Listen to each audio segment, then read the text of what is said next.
आशीष में टैप कर दो बीच में, टैप कर दो बीच में, वो नहीं तो धुंधली बनेगी। ओके सही प्रियांशु, सही दिख रहा है। चलिए भाई क्लास देखिए, आज की क्लास बहुत ज़्यादा इंपॉर्टेंट है।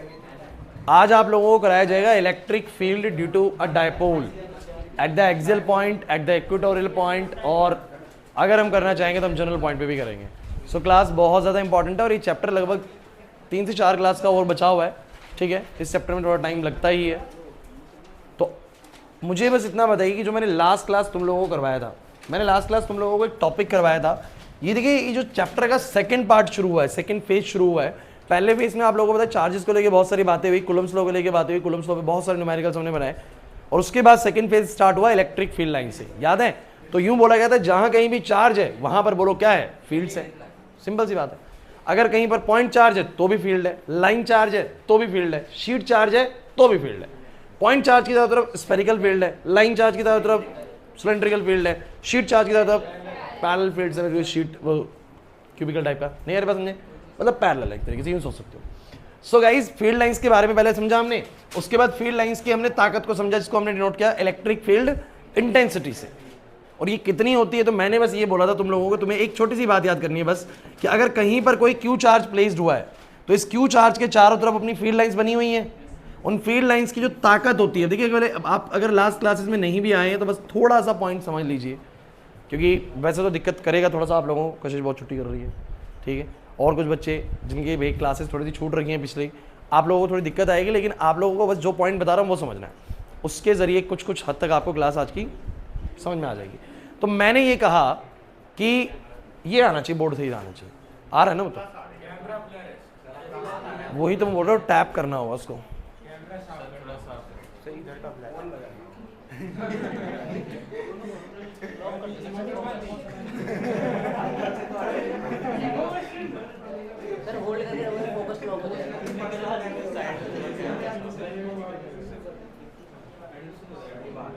अब हो गया सही। अच्छा ये यूं आ रहा है आज ना, कोई नहीं छोड़ो, मतलब इतना होना चाहिए वीडियो सही दिखे। तो बच्चों बात बड़ी सिंपल सी ये है कि अगर कोई चार्ज कहीं पर प्लेस्ड है तो उस चार्ज के चारों तरफ अपनी बोलो क्या बन रही होंगी, फील्ड लाइंस बन रही होंगी, और इन फील्ड लाइंस की ताकत हर जगह पे तो एक जैसी नहीं होगी। कहीं शुरुआत में थोड़ी ज्यादा होती है और धीरे धीरे वो क्या होती रहती है, वीक होती रहती है, बिकॉज क्राउडिंग कम होती है। तो आप लोगों को बस इतना ध्यान रखना है कि जो इलेक्ट्रिक फील्ड इंटेंसिटी होती है किसी भी एक चार्ज की वजह से, कितनी होती है विशेष, किसी भी आर दूरी पे कितनी होती है, 1/4 pi epsilon naught Q by में बोलो क्या, आर स्क्वायर। क्या अगर कोई आपसे ये बोलेगी बताइए ये चार्ज अपने से आर दूरी पर अपनी फील्ड की ताकत कितनी रखता है, मतलब इसकी फील्ड के पास कितनी ताकत है, तो वो ताकत डिटरमाइन होगी इस फॉर्मूले से। अब ये फॉर्मूला क्या करता है वो मैं आपको बता देता हूं।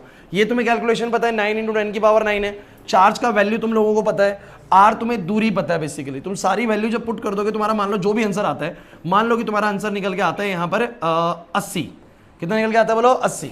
तो इस 80 का मतलब क्या है, इसके पीछे यूनिट सब कुछ समझा देगी, न्यूटन पर कूलम। इसका मतलब ये होता है बस कि यहां पर जो इलेक्ट्रिक फील्ड इंटेंसिटी की ताकत है वो 80 न्यूटन पर कूलम है। इसका मतलब ये होता है कि अगर यहां पर कोई 1 कूलम का चार्ज रखाओ, पर कूलम का मतलब 1 कूलम का कोई चार्ज रखाओ, तो ये वाला चार्ज उसको कितना फोर्स लगा सकता है, 80 न्यूटन। अट्रैक्टिव भी लगा सकता है, रिपल्सिव, वो डिपेंड क्यों नेगेटिव है या पॉजिटिव है, लेकिन कितने कूलम के ऊपर बोलो, 1 कूलम के ऊपर कितने का फोर्स आएगा, 80।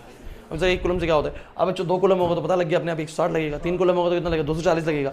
तो आपको इलेक्ट्रिक फील्ड इंटेंसिटी का वैल्यू क्या बताता है, मैं यही बात आपको पूरी लास्ट क्लास सिखाता रह गया था, है ना, यही सिखाया था मैं तुम लोगों को। तो मैं तुम लोगों को बार बार एक ही बात बोल रहा हूँ, कोई भी चार्ज है तो डेफिनेटली उस चार्ज के चारों तरफ अपनी बोलो क्या है, फील्ड लाइंस है, और इन फील्ड लाइंस की ताकत आपको पता है हर जगह पे एक जैसी नहीं है। शुरू में थोड़ी ज्यादा है और धीरे धीरे क्राउडिंग कम होगी तो उसकी फील्ड की ताकत क्या होती जाएगी, कम होती जाएगी। तो कोई भी क्यू चार्ज अपने से आर दूरी पर कितनी ताकत रखता है अपने पास, वो निकलता है इस फॉर्मूले से, 1/4 pi epsilon naught Q by में क्या सहमत है सब बच्चे या नहीं हो सहमत, तो क्यू बाई में आर स्क्वायर। और जब तुम ये कैलकुलेशन करोगे, कैसे करोगे, क्यू का वैल्यू तुम्हें मिलेगा 5 कूलम है, 10 कूलम है, 3 मीटर की दूरी, 4 मीटर की दूरी मिलेगी, आर भी मिलेगा, क्यू भी मिलेगा, ये तो हमें पता ही होता है। तो वैल्यू निकल के आएगा, मान लो कुछ भी 80 निकल के आया, तो इसका मतलब ये है कि अगर यहाँ कोई 1 कूलम का चार्ज रखा हो तो ये उसके ऊपर कितना फोर्स लगाने की क्षमता रखता है, 80। हाँ यही दूरी अगर मैं कम कर दूं, बच्चों बातें नहीं निकल, यही दूरी मैं कम कर दूं, आर कम कर दूं, अगर आर कम कर दूंगा तो ई का वैल्यू ज्यादा आएगा। तो यहाँ 80 आ रहा है ना, इस जगह पे 80 आ रहा है, तो किसी अदर पॉइंट पे हो सकता है 150 न्यूटन आ जाए, 150 न्यूटन पर कूलम, क्योंकि यहाँ 1 कूलम का रखा हो तो इसकी फील्ड इतनी ताकतवर है कि वहां पर कितना फोर्स आएगी, 150 न्यूटन। ये मतलब होता है ई का। फाइन, ठीक है, सिस्टम ऑफ चार्जेस वाला तुम्हें आता है, तुमने लास्ट क्लास अटेंड करी है तो आता है, नहीं तो नहीं आता होगा, और उसकी आज तो जरूरत नहीं है, आज तो कुछ और ही करना है हमें। क्लियर है? चलिए, सो गाइज आज का टॉपिक जो है ना सबसे ज्यादा बार एग्जाम में रिपीट होता है इस चैप्टर से बच्चों, तो ये है हमारा आज का टॉपिक, इलेक्ट्रिक डायपोल मूवमेंट। हाँ,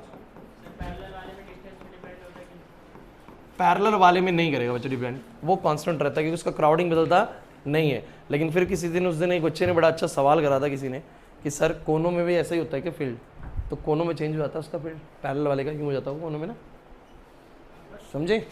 जैसे पैरेलल शीट्स हैं उनके फील्ड बीच में तो पैरेलल रहती होंगी, बट कोनों से थोड़ी सी ऐसे फैलती होगी ना। किसी ने पूछा था मुझसे उस दिन, कोई क्वेश्चन पूछ रहा था, ये तुम में से ही कोई था खिलाड़ी हैं, ये खिलाड़ी था। तो वैसे सचिन क्या कह सकते हैं, बीच में तो क्या रहेगा, कांस्टेंट रहेगा, लेकिन कोनों में थोड़ा गड़बड़ होता है, बताएंगे उस बारे में भी। इलेक्ट्रिक डायपोल मूवमेंट, अब ये क्या चीज है भाई, समझते हैं बच्चों। देखिए डायपोल किसे कहा गया, पहले डायपोल समझते हैं, इलेक्ट्रिक डायपोल किसे कहा गया। दो चार्जेस हमने लिए, एक माइनस क्यू और एक कैसे भी ले लो plus q minus q, and they are separated by some distance. ठीक है, वो डिस्टेंस मैंने जानबूझकर बच्चों 2a लिया। कितना लिया? कुछ बच्चे कहते सर a क्यों नहीं लिया। बच्चों आपको इसका रीजन थोड़ी टाइम बाद पता लगेगा कि इसको मैंने a क्यों नहीं लिया, क्योंकि मुझे मान लीजिए एक सिंपल सी बात है, मुझे कुछ देर बाद नहीं डायपोल मान लो, डायपोल है, प्लस क्यू चार्ज है, एक माइनस क्यू चार्ज है, when two equal and opposite, equal and opposite मतलब इक्वल चार्ज, एक 5 कूलम एक माइनस 5 कूलम, बस अपोजिट है, एक प्लस और एक minus. When two equal and opposite charges are separated by some distance, the system is said to be dipole. इस system को बोलते हैं डायपोल। दो पोल हो गए ना, एक प्लस का और एक माइनस का, तो बोल दिया डायपोल। ठीक है, तो मैंने आपको याद है इसकी फील्ड लाइन्स भी बनाई थी, प्लस की और माइनस को साथ में रखते हुए बनाई थी कि नहीं बनाई थी, बिल्कुल कुछ वैसा ही है, कुछ आपको समझना पड़ेगा। और 2a में इसलिए ले रहा हूँ कि मुझे बताइए कोई भी ऐसी लेंथ वाली चीज़ है, तो इसकी अगर मुझे दूरी नापनी है उस दीवार से मुझे दूरी नापनी है इसकी, तो दूरी मैं यहाँ से लूँगा या मैं यहाँ से लूँगा या मैं सेंटर से लूँगा। अगर कोई बोले कि बताओ मैं ऐसे डायपोल रख के बैठा हूँ, कोई बोले डायपोल से बताओ उस दीवार की दूरी कितनी है, तो आप यहाँ से नहीं नापोगे, आप यहाँ से भी नहीं नापोगे, कहाँ से नापोगे? सेंटर से। तो क्योंकि मैं दूरी बाद में सेंटर से नापने वाला हूँ, और सोचो कि अगर मैं इसको a लूँगा और फिर मैं सेंटर से ऐसे नापूंगा तो ये मुझे a/2 मानना पड़ेगा, तो मैं फ्रैक्शन से बच जाऊँ, इसलिए मैंने इसको पूरे को बोलो क्या माना, 2a, ताकि इतना a हो जाए और इतना भी बोलो क्या हो जाए a, और किसी भी साइड पर डिस्टेंस लेते वक्त मेरे को दिक्कत ना आए। ठीक है, तो ड्राइव मेरा बढ़िया हो जाए, इसलिए मैंने ऐसा करा है। ठीक है, आज डेरिवेशन पे आने वाले हैं, ज़्यादा डेरिवेशन हमने अभी तक इस चैप्टर में करे नहीं है, लेकिन अब चैप्टर में डेरिवेशन ही बचे हुए हैं। ठीक है, तो अब बहुत इंपॉर्टेंट पार्ट स्टार्ट हो रहा है। तो मैंने बोला एक प्लस क्यू चार्ज एक minus Q charge separated by some distance a, और बोलो बच्चों ये वाला दूरी ध्यान देना है, ये भी a होगा, ये भी बोलो क्या होगा, इसको बोलो हम क्या बोलते हैं, इलेक्ट्रिक डायपोल बोलते हैं। तो व्हाट इज इलेक्ट्रिक डायपोल, पहले समझते हैं व्हाट इज इलेक्ट्रिक डायपोल। तो इलेक्ट्रिक डायपोल क्या होता है भाई, तो मैंने क्या बोला, when two equal and opposite charges are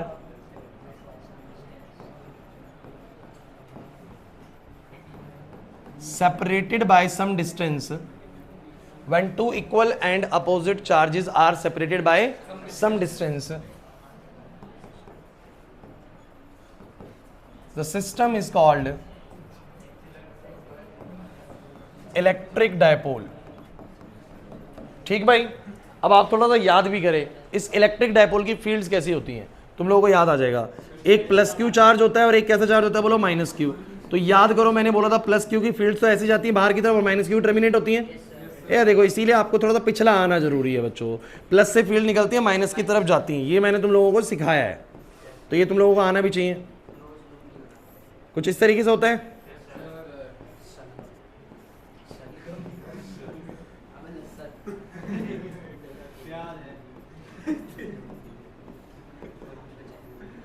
ठीक है, कुछ इस तरह की फील्ड लाइंस होती हैं। अब एक बड़ी इंपॉर्टेंट बात है बच्चों, आप लोग ये बात जानते हो कि एक पॉइंट चार्ज अपने से r दूरी पर अपनी फील्ड की कुछ ताकत रखता है, और वो ताकत कितनी होती है, 1/4πε0 क्यू बाय में क्या r²। तो ये जो हमारा सिस्टम है ये तो एक चार्ज का तो है नहीं, तो कितने चार्ज का, 2 चार्ज का, और इस 2 चार्ज की भी अपनी फील्ड बन रही है। तो हम अब ये जानने में इंटरेस्टेड हैं, अब हम ये जानने में इंटरेस्टेड है कि जो पूरी फील्ड्स बन रही हैं इन फील्ड की ताकत अलग अलग पॉइंट्स पे कितनी है। हमारी एनसीईआरटी इसको 2 जगहों पे कैलकुलेट करने को बोलती है, कहती है डायपोल तो बना हुआ है, एक तो आप लोग यहां पर कोई एक पॉइंट लीजिए, यहां पर मतलब कि इसी के एक्सिस पर, इसी के, ध्यान दीजिएगा, इसी डायपोल के, लिखिए मत बिल्कुल समझो भी, इसी डायपोल के एक्सिस पर एक पॉइंट ले लीजिए, इसको हम एक्सियल पॉइंट बोलते हैं, क्योंकि एक्सिस पे होता है इसलिए बोलते हैं इसको एक्सियल पॉइंट।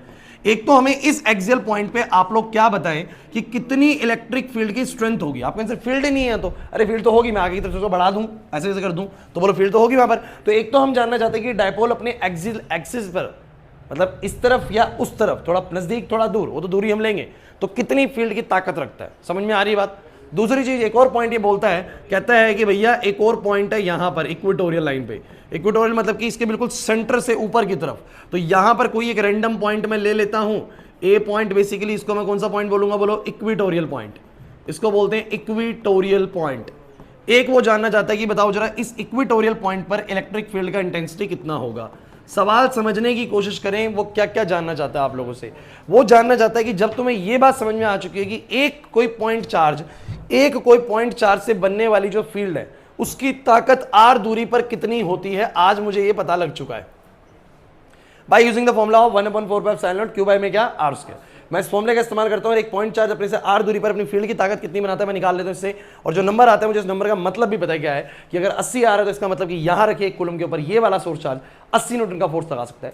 2 कूलम 3 कूलम पे कितना लगाएगा वो तो कैलकुलेशन 1 किलो से हो जाएगा। दुकानदार ने 1 किलो चीनी का प्राइस बता दिया तो बाकी किलो को तो हम अंदाजा लगा ही लेंगे। तो बस अब हम एक बात जानने में इंटरेस्टेड है कि अगर सर डायपोल जैसा सिस्टम हो, डायपोल की फील्ड हमें पता है ऐसे होती है, एक प्लस है एक माइनस है, तो प्लस की फील्ड ऐसे जा रही है ऐसे करके, चारों तरफ गुच्छा सा बनाओ फील्ड्स का। तो हम ये जानना चाहते हैं कि इस तरह का डायपोल वाला सिस्टम एक्सियल पॉइंट पे, मतलब ये जो इसकी फील्ड बन रही है एक्सियल पॉइंट पे कितनी ताकतवर है फील्ड, इक्वेटोरियल पॉइंट पे कितनी ताकतवर है, और जनरल पॉइंट पे भी जानना चाहें थोड़ा सा आउट ऑफ द कंटेक्स्ट जाके, तो हम जान सकते हैं कि जनरल किसी पॉइंट पे आप कहीं सर इस पे जरूर थोड़ा यहाँ पर आ जाए, एनसीईआरटी में तो नहीं आएगा, पेपर में तो नहीं आएगा बेसिकली, लेकिन अगर जनरल पॉइंट पे तो कैसे करना है थोड़ा सा मैं हिंट उसका भी दे दूंगा आप लोगों को, फिर तो सारी जगह का पता लग जाएगा हमें। अभी मैं बोल रहा हूँ एनसीईआरटी बोलती है एक्सेल का और बोलो किसका, इक्वेटोरियल का, बट अगर चाहें तो हम किसी भी पॉइंट पे कैलकुलेट कर सकते हैं बाय यूजिंग सम फॉर्मूला। ठीक है, तो वो बात की बात है। पहले हमें इन 2 पे सीखना है, क्लियर है कि नहीं। करें शुरू, बच्चा मुद्दा समझ में आ गया तुम लोगों को, पक्की बात है। करने क्या जा रहे हैं वो पहले पता होना जरूरी है, फिर करेंगे शुरू डेरिवेशन। ठीक है, सो गाइज आप लोगों को इलेक्ट्रिक डायपोल समझ में आ गया। 2 चार्जेस का सिस्टम जो कि इक्वल एंड अपोजिट है, कुछ दूरी सेपरेट है, उसको बोलो हम क्या बोलते हैं, इलेक्ट्रिक डायपोल। अब एक चीज होती है बच्चों इलेक्ट्रिक डायपोल मूवमेंट, इसको पी से डिनोट करते हैं। ध्यान देना बच्चों, बहुत जरूरी चीज बताने वाला हूं, पी से डिनोट करते हैं और ये होता है क्यू इंटू में क्या, 2a। आप लोगों ने स्कूल में पढ़ लिया होगा, मेरे को पता है इलेक्ट्रिक डायपोल। कोई मुझे बताएगा इसका मतलब क्या होता है वैसे, electric dipole moment Q into 2a तुमने लिख दिया, मुझे पता है सबने लिख दिया Q इंटू 2a। कोई भी एक चार्ज का मैग्नीट्यूड ले लो, कहेंगे सर कौन सा वाला ले, अरे दोनों का मैग्नीट्यूड तो बराबर ही है, बस चार्ज ले लो Q और इंटू में क्या कर दो 2a, ये उसकी डायपोल मोमेंट है। अब बताइए जरा इसका मतलब क्या होता है, डायपोल मोमेंट का मतलब क्या होता है, Q इंटू 2a होता है डायपोल मोमेंट का मतलब। अब जरा समझो इसका क्या होता है, ये बेसिकली आपको बताता है, इट डिटरमाइंस द, बच्चों इधर, it determines the effectiveness of the dipole, effectiveness of the, आपका डायपोल कितना इफेक्टिव है अपने चारों तरफ, ये उस पी से पता लगता है बेसिकली। मतलब मैं ये बोल सकता हूं that it determines the effectiveness of the dipole. Effectiveness मतलब जैसे आप मुझे बताइएगा, अगर इस दोनों चार्जेस डायपोल के, विशेष यहां पर अगर डायपोल के दोनों चार्जेस का मैग्नीट्यूड बड़ा हुआ, जैसे मान लो एक केस में 5 कूलम है, एक में -5 कूलम है, मतलब पेयर एक तो 5 - 5 का है और एक 100 - 100 का है, आपको क्या लगता है किस केस में इसके चारों तरफ जो इफेक्टिवनेस होगी वो ज्यादा होगी, 100 वाले में, क्योंकि चार्ज बड़ा तो फील्ड बड़ी स्ट्रॉन्ग है ना, तो इफेक्टिवनेस आसपास क्या होगी, ज्यादा होगी। तो डायपोल मूवमेंट बेसिकली किसको दिखाता है बोलो, इफेक्टिवनेस को दिखाता है। किसको दिखाता है बोलो, और बहुत थोड़ी दूरी में है तो कम इफेक्टिवनेस है, थोड़ा सा दूरी ज्यादा होगी बेसिकली तो ज्यादा इफेक्टिवनेस रहेगी चारों तरफ, बोलो है कि नहीं। तो बेसिकली डायपोल मूवमेंट बेसिकली मैं बोलता हूं Q into 2a and it determines the effectiveness of the dipole, that how effective your dipole is. Clear है कि नहीं भाई, मेरे को लगता है यहां तक कोई दिक्कत नहीं आ रही है। ठीक है, फाइनल चीज मैं आपको एक छोटी सी बात और बोलूंगा, the direction of dipole movement, the direction of dipole movement, the direction of dipole movement is from minus q to plus q, that is opposite to the direction of electric field। पूछा कि dipole moment होता क्या है, तो वही तो मैंने बोला, डायपोल मोमेंट ना बेसिकली डायपोल की इफेक्टिवनेस को बता रहा है। जैसे कि मैंने क्या बोला, मोमेंट यहाँ पर उसकी मोमेंटरी को बता रहा है बेसिकली कि वो कितना ज़्यादा इफेक्टिव अपने चारों तरफ। अब मैं बोल रहा हूँ चार्जेस के मैग्नीट्यूड बड़े हुए तो आपको नहीं लगता वो अपने आसपास इफेक्टिवनेस थोड़ी ज़्यादा फैलाएगा, है कि नहीं, और कम हुआ तो कम इफेक्टिवनेस रहेगा। क्लियर है कि नहीं? दूरी अगर ज़्यादा हुई तो इफेक्टिवनेस कैसी होगी? मतलब वैसे स्ट्रेंथ वाइज अलग हो जाएगा, लेकिन मैं कहूँ कि एक तो बहुत छोटे से उसमें हो तो थोड़े में रेंज रहेगा फील्ड का, थोड़ा दूर रहेगा तो फील्ड का रेंज कैसा रहेगा? ज़्यादा रहेगा, तो इफेक्टिवनेस क्या हो जाएगी? ज़्यादा हो जाएगी, ज़्यादा दूर दूर तक इफेक्टिव रहेगा। तो मेरा बस कहने का मतलब कुछ नहीं है, डायपोल मूवमेंट सिर्फ और सिर्फ एक फॉर्मुला याद करो, Q into two A, and just इतना समझ जाओ कि जो Q इंटू टू ए का प्रोडक्ट है ना, ये आपको बताता है कि वो डायपोल कितना इफेक्टिव है, क्योंकि जितना बड़ा चार्ज उतना बड़ा इफेक्टिवनेस, जितना बड़ा दूरी उतना बड़ा बोलो क्या इफेक्टिवनेस। क्लियर हो रहा है कि नहीं रहा? बस इतनी सी बात सीखनी है। एक बात थोड़ी सी फिलहाल मैं आपको याद करने के लिए बोलूंगा कि आपको पता है इलेक्ट्रिक फील्ड हमेशा कहां से कहां होती है? प्लस से माइनस की तरफ होती है। बस डायपोल मूवमेंट होती है माइनस से प्लस की तरफ। रीजन थोड़ा सा होल्ड करेंगे, बताऊंगा, उस मुद्दे पे भी लेके आऊंगा पहले, लेकिन अपने जो जरूरी चीज है उस पर मेन फोकस करते हैं, इस बात पे भी आऊंगा थोड़ा समय के साथ। लेकिन आप लोग मुझे बस इतना बताओ, यहां तक की बातें कुछ कुछ क्लियर हो चुकी हैं आप लोगों को। अब आते हैं असली मुद्दे पे। अच्छा, करने क्या जा रहे हैं फिर बता दो भाई, करने क्या जा रहे हैं? सर आज तक हमें अभी एक बात तो पता लग चुकी है। सचिन क्या पता लग चुकी है? एक चार्ज अपने से r दूरी पर कितनी फील्ड बनाता है? 1/4π क्यू बाय में क्या r स्क्वायर। अब हम जानना चाह रहे हैं कि डायपोल है, प्लस क्यू और एक माइनस क्यू का सिस्टम है, वो भी अपनी फील्ड बना रहा है, उसकी फील्ड कितनी ताकतवर है एक्सियल पॉइंट पे, उसकी फील्ड कितनी ताकतवर है इक्वेटोरियल पॉइंट पे, हम ये जानना चाह रहे हैं। क्लियर है कि नहीं भाई? चलो शुरू कर देते हैं बच्चों जल्दी से इसको। तो बच्चों पहला ड्राइव हमारा स्टार्ट होता है डेरिवेशन फॉर, और जिन बच्चों ने लास्ट क्लास अटेंड करी है कौन सी, electric field intensity due to system of charges, उनके लिए भैया ये बिल्कुल लड्डू टॉपिक है। कुछ भी नहीं, आपको ड्राइव पहले से आता है, मैं ये भी बता रहा हूं आप लोगों को, आप देखोगे आपको एकदम क्लियर हो जाएगा। तो बोलेंगे derivation for electric field intensity eight an axial point, ओए बातें नहीं, ड्यू टू इलेक्ट्रिक डायपोल। चलो इधर देखो क्या कर रहे हो। चलो मान लो मेरे पास एक डायपोल है। अब डायपोल आप कैसे भी ले सकते हैं, प्लस क्यू पहले ले लो, माइनस क्यू बाद में ले लो। मैंने माइनस क्यू पहले लिया और प्लस क्यू इच्छा है, वैसे कोई दिक्कत नहीं है इसमें, कोई प्रॉब्लम नहीं है, ध्यान रखना ठीक है। जनरली बुक्स ऐसे करती है तो मैं आपको वही पैटर्न लेके चल रहा हूँ, minus Q plus Q and कितने डिस्टेंस सेपरेट है बोलो, 2a से। तो 2a से ये टोटल सेपरेट है और डायपोल की लेंथ पूरी 2 है, तो यहाँ तक की बोलो कितनी होगी a, और यहाँ तक की भी कितनी होगी a। हम क्या करने जा रहे हैं बताइए, क्या करने जा रहे हैं?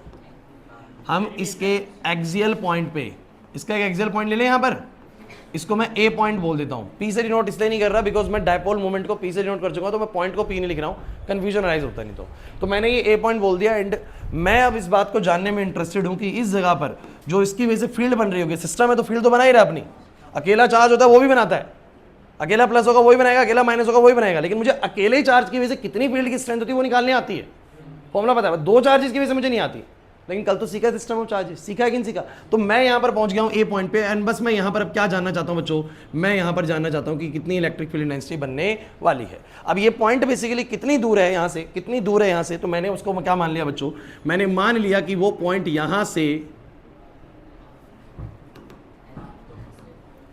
यहाँ से आर दूरी पे है। कितनी दूरी पे है? और मैं ये भी जानता हूँ कि ये दूरी बोलो कितनी है ए, और ये वाली दूरी बोलो कितनी है ए। अब बस फोकस करेंगे सब बच्चे बोर्ड पे, और थोड़ा सा ड्राइव है, छोटा सा ड्राइव है। तो मुझे बस एक बात बताओ बच्चों, इस ए पॉइंट पर कितना इलेक्ट्रिक फील्ड इंटेंसिटी बनेगा? अगर मैं ये कहूं, ध्यान देना भाई, इस ए पॉइंट पर कितना इलेक्ट्रिक फील्ड इंटेंसिटी बनेगा, मैं ये कहूं कि पहले तो मैं देखूंगा प्लस क्यू ने भी कुछ फील्ड इंटेंसिटी वहां पर बनाई होगी और माइनस क्यू ने बनाई होगी, दोनों का नेट जो बनेगा वो देखा जाएगा, यही तो होगा। तो अब मुझे एक बात बताओ, थोड़ी देर पहले ही आप पढ़ के आए हो कि एक कोई अकेला चार्ज अपने से आर दूरी पर कितनी फील्ड बनाता है? 1/4π क्यू बाय मास के। तो मुझे बताओ ये जो प्लस क्यू चार्ज है इस जगह पर फील्ड, पहली बात तो प्लस क्यू चार्ज कहाँ की तरफ फील्ड बनाता है? बाहर की तरफ। तो आप बोलेंगे सर ये फील्ड कहाँ की तरफ बनाएगा, ध्यान देना, तो ये प्लस क्यू चार्ज बनाएगा बाहर की तरफ फील्ड, और मैं लिख देता हूँ ई ड्यू टू प्लस क्यू, या तो ई ड्यू टू प्लस क्यू लिख दो, या फिर बोलो उसको क्या लिख दो, E1 लिख दो। हर चीज बात समझ में आ रही है? तो मैंने यहाँ पर क्या बोला, सब ध्यान देना, that is electric field intensity, focus रहेंगे बिल्कुल बोर्ड पे, electric field intensity at point A point पे इलेक्ट्रिक फील्ड इंटेंसिटी कितनी बनेगी? Due two plus Q charge, plus Q charge की वजह से वहां पर इलेक्ट्रिक फील्ड इंटेंसिटी कितनी बनेगी? तो मैंने E1 लिखा बच्चों, और E1 का फॉर्मूला बोलो क्या आएगा? 1/4πε0, क्यू चार्ज है तो बोलो क्यू डिवाइड बाय में दूरी, अभी दूरी आर नहीं है, क्योंकि भैया ऑब्वियस सी बात है डायपोल से दूरी इस पॉइंट की आर मानी गई है। क्योंकि मुझे क्या सवाल आने वाला है, सवाल सुन लीजिए, मुझे सवाल आएगा, एक फलाना ठिकाना डायपोल है, उसका डायपोल का चार्ज बेसिकली 5 कूलम है, तो 4-5 कूलम कैसे, अरे डायपोल में 5 कूलम का मतलब होता है +5 कूलम और -5 कूलम, क्लियर है कि नहीं। और आपको बोलेगा कि उस डायपोल की जो बेसिकली लेंथ है ना वो 10 मीटर की है बेसिकली, मान लो, वो बहुत बड़ी वैल्यू बोल रहा हूँ मैं, डायपोल की जो लेंथ है मान लो कि 4 मीटर की डायपोल की लेंथ है, और बोलेगा डायपोल से इतनी दूरी पे 10 मीटर की दूरी पे 10 यूनिट की दूरी पे आपको क्या बतानी है, बोलो इलेक्ट्रिक फील्ड इंटेंसिटी। तो मुझे पता है क्या क्या मिलने वाला है, मुझे तो ये मिलने वाला है, क्यों मिलने वाला है, दूरी मिलने वाली डायपोल के बीच की, और ये वाली मिलने वाली, कितनी दूरी पे मुझे क्या निकालना है, बोलो इलेक्ट्रिक फील्ड इंटेंसिटी। फोकस करेंगे बच्चों, तो मुझे आर मिलने वाला है। तो मेरे को भैया मेरा फॉर्मूला बनाना है उन्हीं सब टर्म्स में, ध्यान से सुनते चलिए बस। तो मुझे बताइए क्यू चार्ज उस दूरी पे कितनी इलेक्ट्रिक फील्ड इंटेंसिटी बनाएगा, क्योंकि ये दूरी तो आर नहीं है, ये तो आर इतना था, तो आर में से एक हटा देते, बोलो ये दूरी आर माइनस ए, कितनी बोलो, तो मैं नीचे बोलो क्या लिखूंगा, इतनी तो इलेक्ट्रिक फील्ड इंटेंसिटी बनाएगा प्लस क्यू चार्ज। बोलो क्लियर है कि नहीं। लेकिन क्या माइनस क्यू नहीं बना रहा होगा, वहां पर बना रहा होगा। जैसे ये यहां पर बना रहा है कि भाई इतने न्यूटन पर कूलम पे मैं लगाऊंगा और बाहर की तरफ लगाऊंगा, तो वैसे माइनस क्यू भी तो लगाएगा ना वहां पर, और माइनस क्यू की खास बात है माइनस क्यू अपनी तरफ लगाएगा। आप खुद सोचो ना रिया, यहां पर अगर एक कूलम का कोई पॉजिटिव चार्ज रखा हुआ है तो ये प्लस वाला तो उसको बाहर की तरफ धकेलेगा और माइनस वाला उसको अंदर की तरफ धकेलेगा, तो दोनों की इलेक्ट्रिक फील्ड की जो डायरेक्शन होगी वो क्या होगी, अलग अलग होगी। बन से क्या बात समझ में आ रही है। तो मैं अब अगला पॉइंट तुमसे डिस्कस करने वाला हूं, that is electric field intensity, electric field intensity at point A due to minus Q charge. तो सब बच्चे मुझे बस इतना बताओ पहले तो कि वो माइनस क्यू चार्ज की वजह से जो इलेक्ट्रिक फील्ड इंटेंसिटी बनेगी कहां की तरफ बनेगी, अंदर की तरफ या बाहर की तरफ, अंदर की तरफ, क्योंकि माइनस क्यू चार्ज अपनी तरफ को फील्ड को खींचेगा बेसिकली ऐसे। इसको मैंने बोलो क्या नाम दे दिया, E2, क्या नाम दे दिया बोलो। और सब बच्चे बताना है E2 का वैल्यू कितना होगा, ये बातें नहीं, साइन मत लीजिए, मैग्नीट्यूड लीजिए, बोलो Q डिवाइड बाय में, अब R क्योंकि दूरी होगी R जमा A, क्योंकि मुझे एक चार्ज, अकेला चार्ज कितनी बनाता है फील्ड वो तो मुझे बताइए हरजीत, अकेला चार्ज कितनी बनाता है मुझे पता है, 1/4 क्यू बाय में क्या R स्क्वायर, क्योंकि R क्यों ले रहा है, अरे भैया दूरी ही ले रहा हूं मैं नीचे, जो दूरी है इसकी, तो इसकी वजह से कितनी बन रही है वो निकाल ली, इसकी वजह से कितनी बनी वो निकाल ली। हाँ क्योंकि एक प्लस है और एक माइनस है, तो एक बाहर की तरफ बनाएगा और एक, इसका लॉजिक ये कि एक अगर फोर्स आएगा 80 न्यूटन पर कूलम बाहर की तरफ, तो एक लगा रहा है थोड़ा, चाहे वो 60 लगा रहा है 60 न्यूटन पर कूलम अंदर की तरफ। बोलो क्लियर है कि नहीं। और मुझे अब बड़ी इंपॉर्टेंट बात देखनी है, अगर एक जगह पर एक वेक्टर इस तरफ एक वेक्टर इस तरफ है, सीधा एक दूसरे से माइनस होंगे, अगर बराबर हुए तो जीरो हो जाएगा, अगर बराबर हुए तो क्या हो जाएगा, जीरो। लेकिन ध्यान से देखा जाए तो E1 और E2 बराबर नहीं है, क्योंकि सब कुछ सेम है लेकिन डिनोमिनेटर अलग है। और किसका डिनोमिनेटर छोटा है, E1 का, और डिनोमिनेटर छोटा है तो वैल्यू बोलो क्या है, तो कौन सी फील्ड ज्यादा है, E1। और पता है E1 ज्यादा क्यों है, क्योंकि बच्चों प्लस क्यू पास है, प्लस क्यू जो पास होगा, दूरी कम होगा तो फील्ड का स्ट्रेंथ भी क्या होगा, ज्यादा। तो इसकी फील्ड की स्ट्रेंथ यहाँ पर ज्यादा चल रही होगी, उसकी फील्ड की स्ट्रेंथ क्या चल रही है, कम, तो उतना तेजी से मतलब अंदर नहीं खींचा जाएगा जितने तेजी से बोलो बाहर धकेला जाएगा। बोलो क्लियर है कि नहीं। इसे नेट इलेक्ट्रिक फील्ड क्या आने वाली है, E1 माइनस E2। बोलो सहमत होगी नहीं। तो मैं बोलूंगा जो नेट इलेक्ट्रिक फील्ड आएगी at point A, the net electric field at point A, बातें नहीं, net electric field at point A बोलो कितनी आएगी बच्चों, E1। और मुझे ऐसा क्यों लगा, बिकॉज मेरा E1 का वैल्यू जो है E2 से बिल्कुल बड़ा है, क्योंकि दिख रहा है E1 is greater than E2, वैसे भी दिख रहा है, लॉजिकली भी दिख रहा है। बोलो सहमत हो कि नहीं, है ना। तो फील्ड नहीं बना रहा हूं लेकिन है फील्ड वहां पर, नहीं आ रही बात समझ में। चलो फटाफट से E1 माइनस E2 कितना आएगा, तो ये है 1/4 pi epsilon naught Q by में बोलो क्या, और ये बोलो कितना है माइनस का 1/4 पाई एप्सिलॉन नॉट।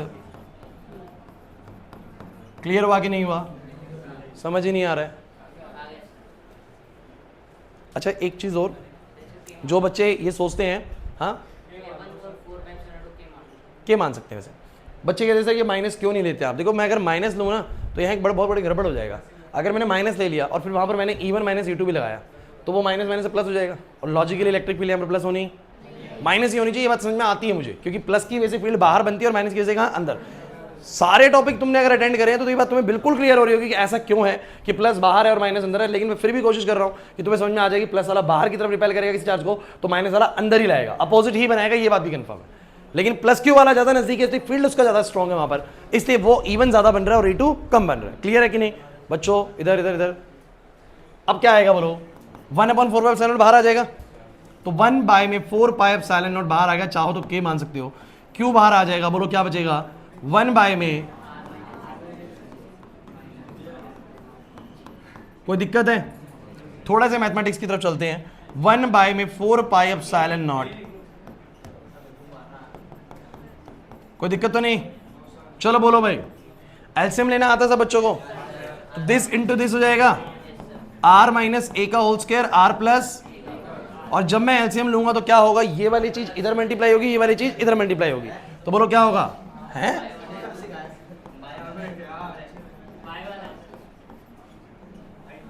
हाँ भाई, ये 10th 9th में भी सिखा देते। चलो एक बात था, इसका एलसीएम कैसे करेगा? 1/2 और 1/3 है, तो पहले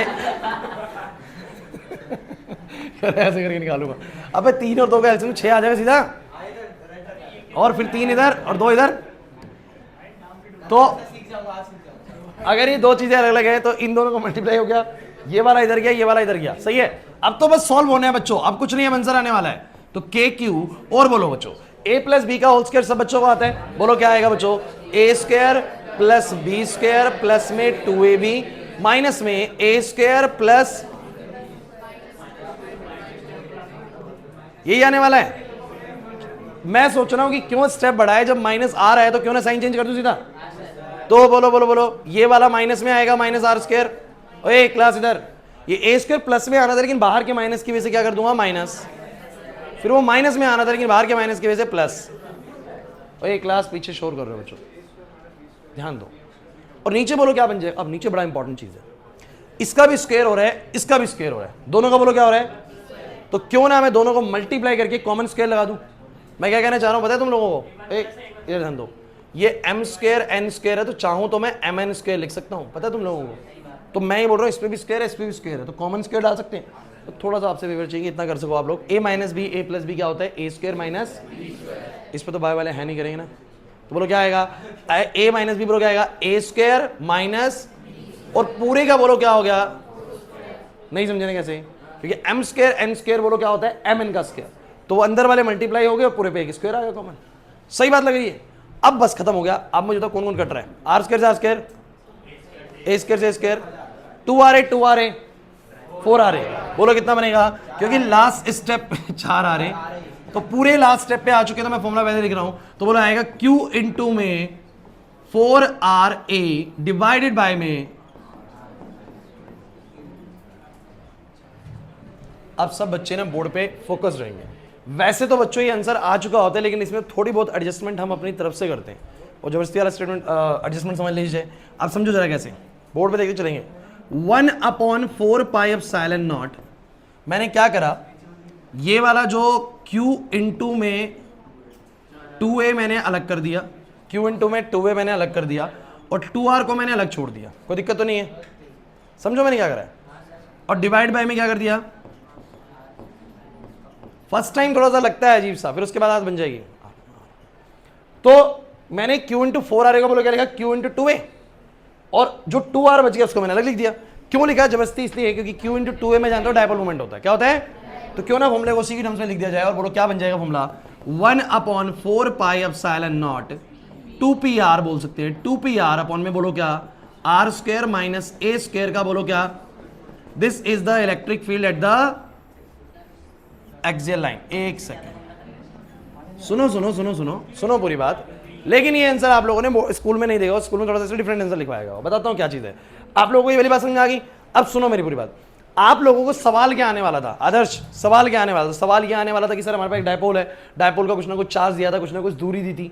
अब जब तुम्हें डायपोल दिया गया तो तुम्हें क्यू पता है, तुम्हें ए पता है, इधर डायपोल्स के बीच की दूरी पता है, क्यू पता है, और कितनी दूरी पे तुम्हें क्या निकालना है बोलो? ई, वो पता है, यानी आर पता है। जब तुम्हें सब पता है तो वैल्यूज देखो ना, ये तुम्हें पता है, पी कैसे निकलेगा? पी होता है क्यू इंटू 2 है। क्या होता है? तो क्यू पता है, ए पता निकल गया। आर तुम्हें बताएगा पक्का, आर तुम्हें बताएगा पक्का, ए तुम्हें बताएगा, तो निकल गया ना सब कुछ। आ जाएगा इलेक्ट्रिक फील्ड डेंसिटी? नहीं आएगा क्या बोलो? आएगा। लेकिन बात सुनिए, आपकी एनसीईआरटी क्या कहती है वो सुनिए। देखिए डायपोल्स ना प्रैक्टिकलिटी में ना बहुत छोटे होते हैं। अभी डायपोल प्रैक्टिकलिटी में छोटे के होते हैं। मैं तुम्हें केमिस्ट्री में लेके चलता हूँ। तुम लोगों ने डायपोल दिखा, तो कहाँ तुमने पढ़ा था? केमिस्ट्री के अंदर कहाँ पढ़ा था? तुम लोगों ने एचएफ मॉलिक्यूल पढ़ा है? तो जब एचएफ मॉलिक्यूल के अंदर जब इलेक्ट्रॉन शेयर हो रहा है तो फ्लोरीन हाइड्रोजन से ज्यादा इलेक्ट्रोनेगेटिव है, और जब वो ज्यादा इलेक्ट्रोनेगेटिव है तो वो इलेक्ट्रॉन डेंसिटी को अपनी तरफ खींच के रखता है, जिसकी वजह से जितना वो खींचता है उससे ये पार्शियल नेगेटिव हो जाता है, और ये वाला पार्शियल बन गया ना डायपोल, बन गया ना डायपोल।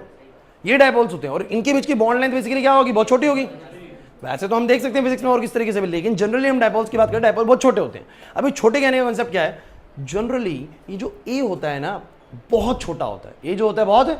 तो मैं ये मान के चलता हूं कि अगर आर मेरा ए से काफी बड़ा है, इफ मैंने केस लगाया मैंने, आर जो है वो ए से काफी बड़ा है, सपोज दैट आर का वैल्यू ए से काफी बड़ा है, तो बच्चों जो आर स्क्वायर होगा वो तो ए स्क्वायर से बहुत बड़ा हो जाएगा।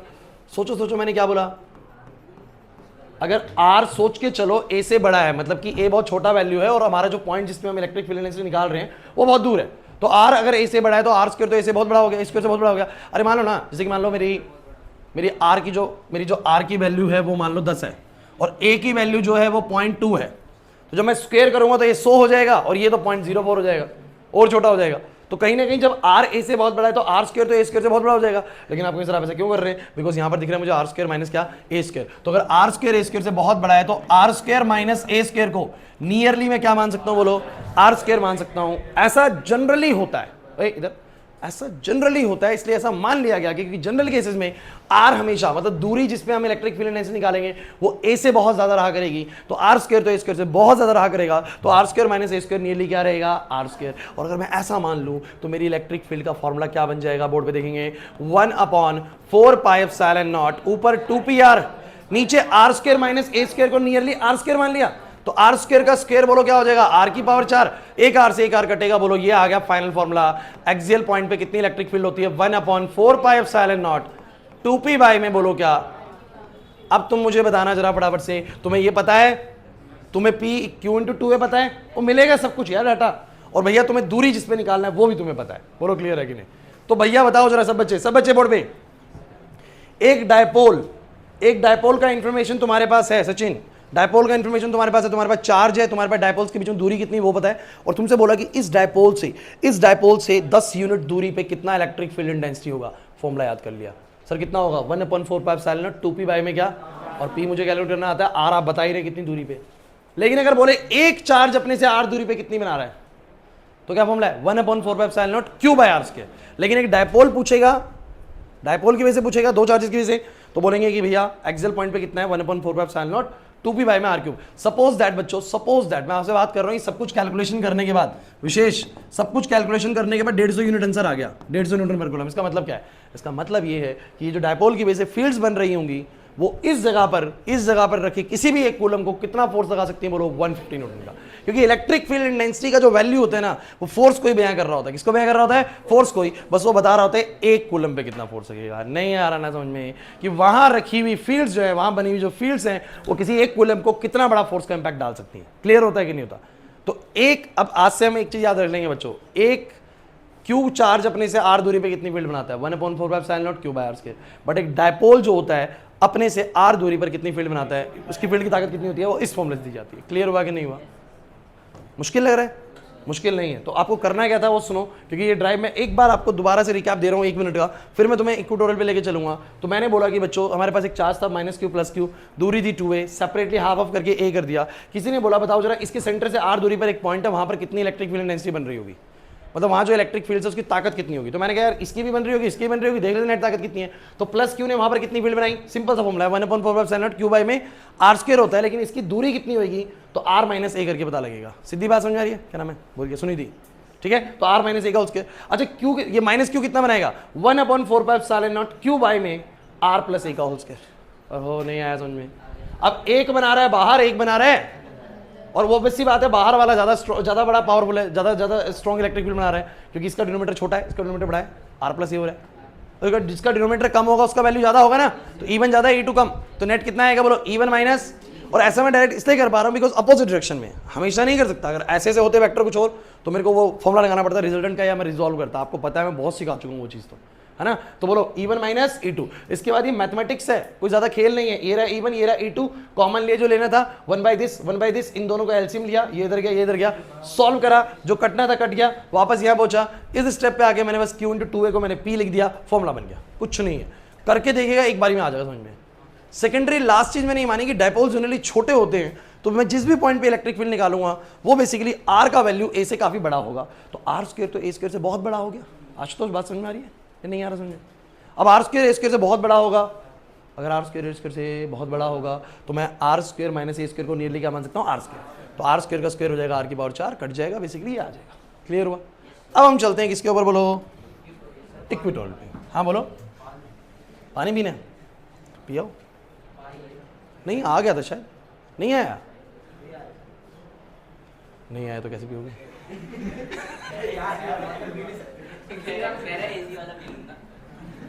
नहीं, कल से पूरी कोशिश रखेंगे पानी बीच में वो ना हो।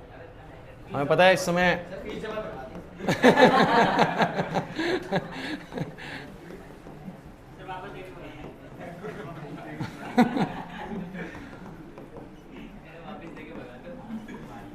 City eight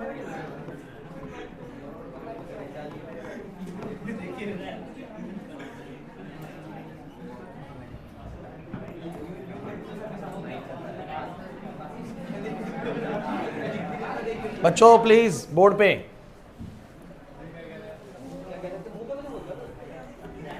class. हमारे पास बच्चों बहुत इंपॉर्टेंट है, एक माइनस क्यू चार्ज है और एक,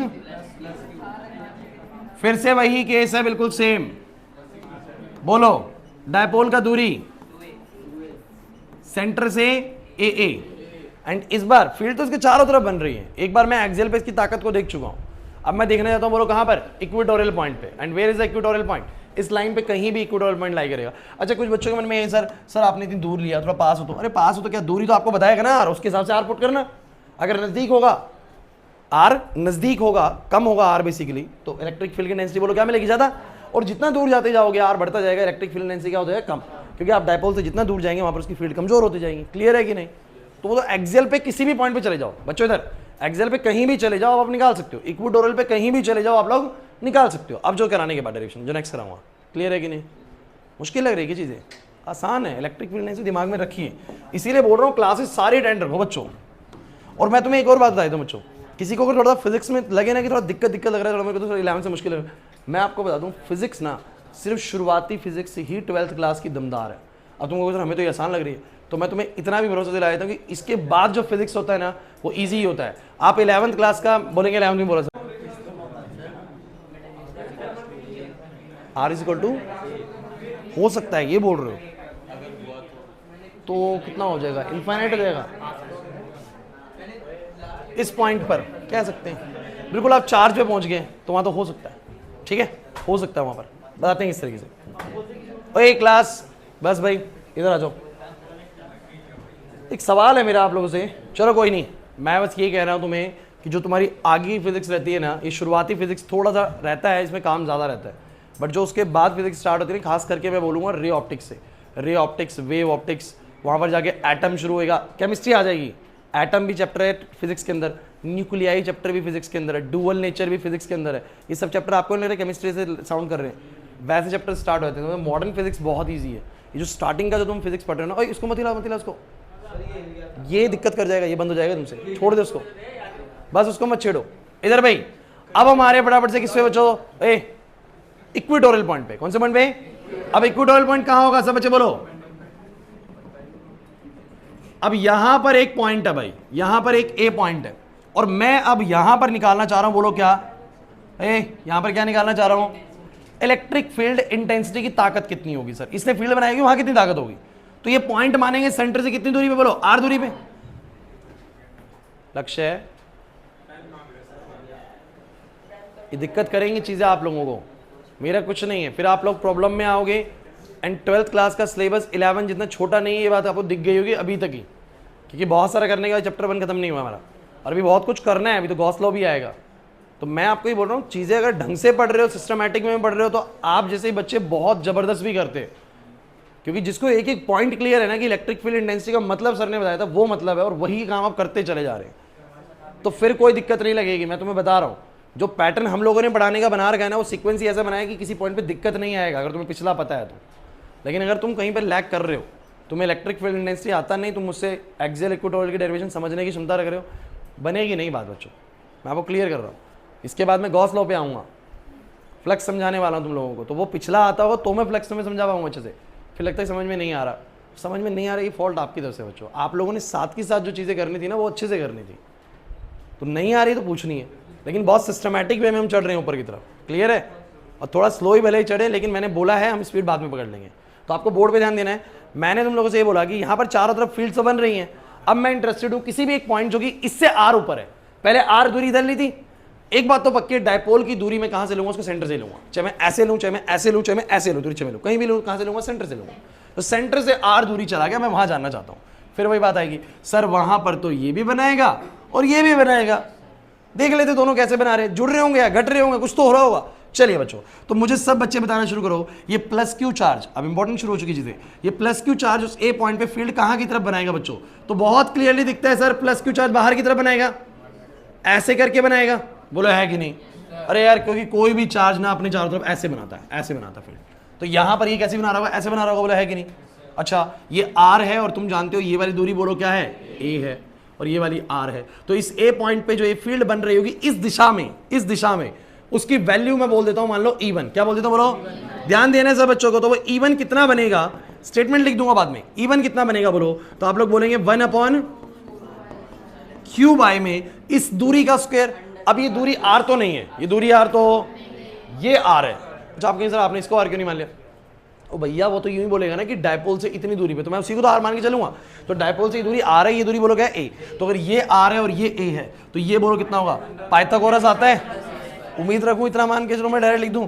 तो बोलो ये कितना होगा, √R² प्लस, ये हाइपोटेनस का स्क्वायर होता है perpendicular square plus base square, तो हाइपोटेनस आएगा √ perpendicular square plus base square. Clear है कि नहीं। तो ये आएगा। तो मैंने बोला कि भाई ये चार्ज अपने से कुछ दूरी पे, आज आते के साथ ही शुरू के 10 मिनट में यही बोल रहा था बार बार, एक क्यू चार्ज अपने से कुछ दूरी पे कितनी फील्ड बनाएगा, 1/4π में क्या R²। तो वो दूरी कितनी है बोलो, ये रही। तो इसका स्क्वायर करूंगा तो बोलो क्या आएगा, रूट हट जाएगा, नहीं आया समझ। अब मुझे बताओ -Q भी तो वहां बनाएगा ना सर। अरे जैसे कि मेरे कहने का मतलब ये है कि ये प्लस क्यू चार्ज वहां बैठे किसी एक कूलम को इस तरफ को धक्का देगा भाई, इस तरफ को धक्का देगा, और कितना फोर्स से धक्का देगा वो ये वाला वैल्यू है, क्योंकि ई आपको वही बताता है फोर्स ऑन 1 यूनिट चार्ज। तो वैसे -Q भी तो करेगा ना उसको। तो -Q किस तरफ को बुलाएगा, आप लोग ही बताओ, -Q किस तरफ को बुलाएगा। तो -Q तो भैया अपनी तरफ बुलाएगा, ऐसे करके वो कहेगा भैया इस तरफ आ जाओ, बोला है कि नहीं। तो इसकी फील्ड बनेगी इस तरफ को, बोलो एग्री करते हो कि नहीं करते। एक कूलम को ये धक्का देगा उधर, ये बुलाएगा इधर, ये कितने से बुलाएगा, ये कितने से बुलाएगा, चलो इसको E2 बोल देते हैं। तो ये कितने से बुलाएगा, 1/4πε0। सर चार्ज का वैल्यू Q और डिवाइड बाय में, अब ये दूरी कितनी है, R है, फिर ये A है, फिर ये A है, तो ये बोलो कितना होगा, ये भी √। अब भैया ये भी इतना ही आ गया, ये भी इतना ही आ गया। मतलब ये हुआ कि इधर रखे हुए एक कूलम को ये भी उतना ही फोर्स लगाता है और ये भी उतना ही फोर्स लगाता है। फिर तो कहीं से कैंसिल हो जाना चाहिए। कैंसिल तो तब होता है ना जब अपोजिट डायरेक्शन में लगाते, एक उधर लगा रहा है और एक, अब दो वेक्टर ऐसे से काम कर रहे हैं, एक इधर कर रहा है और एक इधर कर रहा है। अगर तुमने सारी क्लासेस अटेंड करी तुम्हें पता है वेक्टर को डील हम कैसे करते हैं। या तो हम रिजल्टेंट निकाल लेते हैं या हम रिजॉल्व करते हैं, बोलो करते हैं कि नहीं करते। हमने यही तरीका शुरू से अपना रखा कि नहीं अपना रखा, काजल बात समझ में आ रही है। तो एक वेक्टर उधर है, एक वेक्टर इधर है, अब हम क्या करेंगे, रिजल्ट निकालेंगे। इस बार मैं डायरेक्टली जोड़ भी नहीं सकता, मैं डायरेक्टली घटा भी नहीं सकता, क्योंकि जोड़ते तब जब दोनों सीधे होते, घटाते तब जब दोनों ऐसे होते। बट किसी अलग अलग डायरेक्शन में है तो हमें रिजॉल्व करना मेरे को लगता है ज्यादा बेटर टेक्निक लगता है। बोलो क्लियर है कि नहीं। अब E1 और E2 का मैग्नीट्यूड दोनों का सेम है, और दोनों का मैग्नीट्यूड सेम है, तो क्यों इनको E1 E2 बुला रहे हैं, क्यों ना इनको E और E बुला लो, क्यों ना इनको। तो मुझे दिख रहा है कि भैया E1 और E2 बिल्कुल बराबर है, तो से E, इनको बोलो क्या बोल दो, E। अब भैया बोर्ड पे आ जाओ सब बच्चे। तो मान लो कि मैंने इसको भी डिनोट कर दिया, बोलो किससे,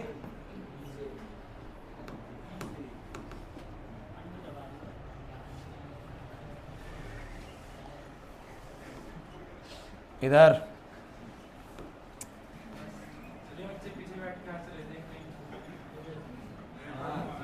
मान लो ये भी E है और ये भी E है। अब मुझे रिजॉल्व करने हैं। अच्छा, मैं रिजॉल्व किन वेक्टर्स को करता हूं, जो हॉरिजॉन्टल और वर्टिकल डायरेक्शन में नहीं होते हैं।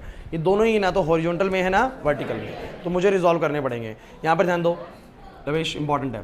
अब कैसे रिजॉल्व करते हैं बच्चों अब क्या करना पड़ेगा, हमें पता है कि देखो ये रही मेरी हॉरिजॉन्टल डायरेक्शन और ये रही मेरी, तो वो वाला रिजॉल्व होएगा ऐसे और ऐसे, और ये वाला रिजॉल्व होएगा ऐसे और ऐसे। एग्री करते हो कि नहीं करते।